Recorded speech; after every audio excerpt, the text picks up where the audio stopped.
ओम श्री गुरुभ्यो नमः। श्रीदेवी खड्गमाला स्तोत्रम्।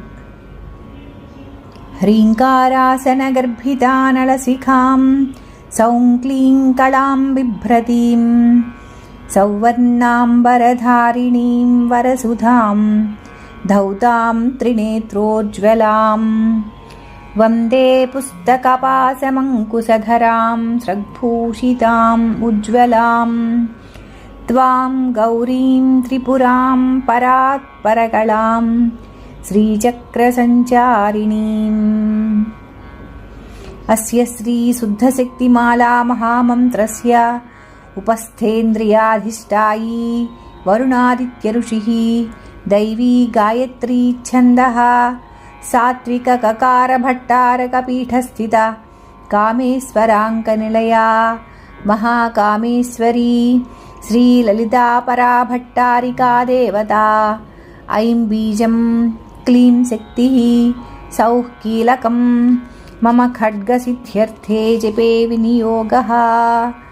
मूलमन्त्रेण षडङ्गन्यासं कुर्यात्। ध्यानम् तादृशं खड्गमाप्नोति येन हस्तस्थितेन वै। अष्टादश महाद्वीपा सम्राट् भोक्ता भविष्यति।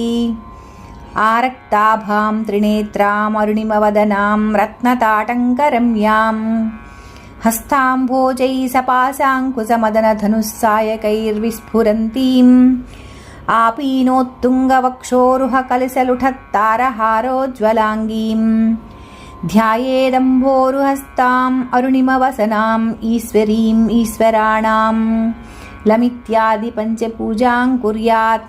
यथाशक्ति मूलमन्त्रं जपेत्। ॐ ऐं ह्रीं श्रीं ऐं क्लीं सौः। ॐ नमः त्रिपुरसुन्दरी हृदयदेवी शिरोदेवी शिखादेवी कवचदेवी नेत्रदेवी अस्त्रदेवी कामेश्वरी भगमालिनी नित्यक्लिन्ने भेरुण्डे वह्निवासिनी महावज्रेश्वरी शिवदूती त्वरिते कुलसुन्दरी नित्ये नीलपताके विजये सर्वमङ्गले ज्वालामालिनी चित्रे महानित्ये परमेश्वरा परमेश्वरी मित्रे समयी षष्ठी समयी उड्डी समयी चर्यानाथमयी लोपामुद्रामयी अगस्त्यमयी कालतापनमयी धर्माचार्यमयी मुक्तकेशीश्वरमयी दीपकलानाथमयी विष्णुदेवमयी प्रभाकरदेवमयी तेजोदेवमयी मनोजदेवमयी कल्याणदेवमयी वासुदेवमयी रत्नदेवमयी श्रीरामानन्दमयी अणिमासिद्धे